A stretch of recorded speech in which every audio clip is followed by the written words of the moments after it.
1 yard, 36 inches. That is the difference between a dynasty and a disaster. In February 2015, the Seattle Seahawks were 26 seconds away from becoming the first back-to-back champions in over a decade. They were on the 1 yard line, had the most dominant running back in the league, and a timeout still left. Everyone knew what was coming next. The handoff, the touchdown, the confetti. But the ball didn't even touch Marshawn Lynch's hands. This is the story of the worst play call in Super Bowl history, and how it didn't just lose a game, but broke a team forever. To understand why this hurt so much, you have to understand who the Seahawks were. They weren't just a good team, they were dominant. They crushed Peyton Manning in the Super Bowl the year prior. They were young, brash, and violent. On the other side was the New England Patriots, who hadn't won the Super Bowl in over 10 years. People were whispering that the Bill Belichick, Tom Brady era was over, as they were about to face the defense who had allowed the least amount of points in the past 3 years. The game was back and forth, but entering the fourth quarter, Seattle was up by 10. It looked over, but Tom Brady did what Tom Brady does. He surgically dissected the Legion of Boom, scoring 2 touchdowns to put them up 28-24 with just 2 minutes left on the clock.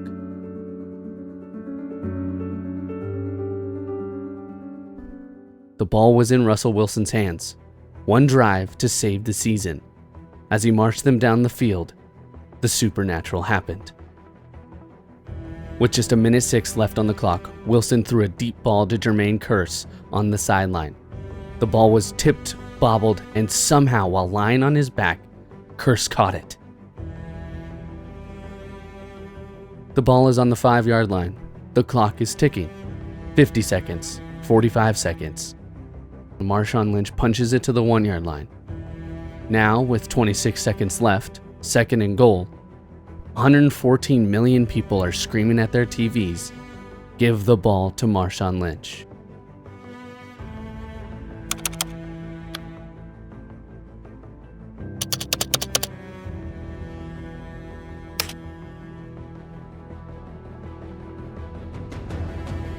Lynch was unstoppable in short yardage. New England's defense was tired. This was a guarantee. But on the sideline, Pete Carroll noticed something. The Patriots had put in their heavy goal line formation.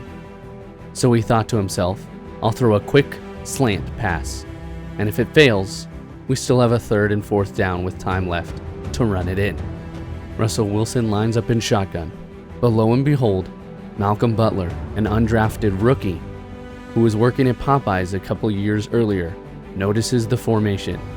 He had been studying film and said, if I saw this play again, I'll jump the pass. The ball is snapped. Russell Wilson looks to the right and throws to Ricardo Lockett. In the blink of an eye, Malcolm Butler ignores the pick, drives through the receiver, and arrives in the exact same position as the ball. Pass is intercepted at the goal line by Malcolm Butler.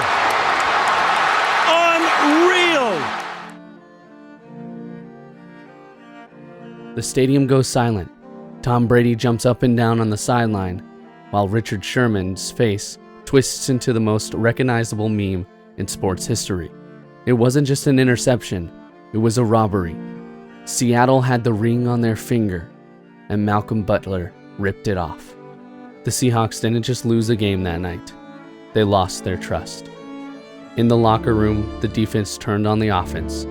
They couldn't believe they didn't give the ball to their best player. The Legion of Boom slowly dissolved, and they would never return to the Super Bowl again. As for Marshawn Lynch, he smiles about it years later, but the pain is still there, knowing that he was only 1 yard away from being a hero.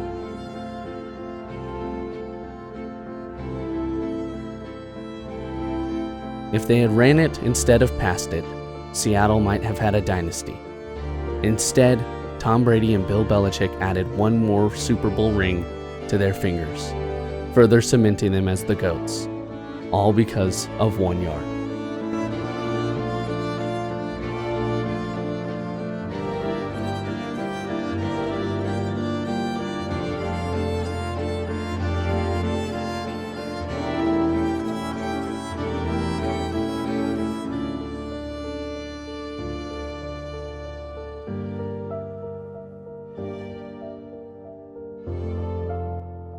This was the worst play call in NFL history, but was it the worst choke?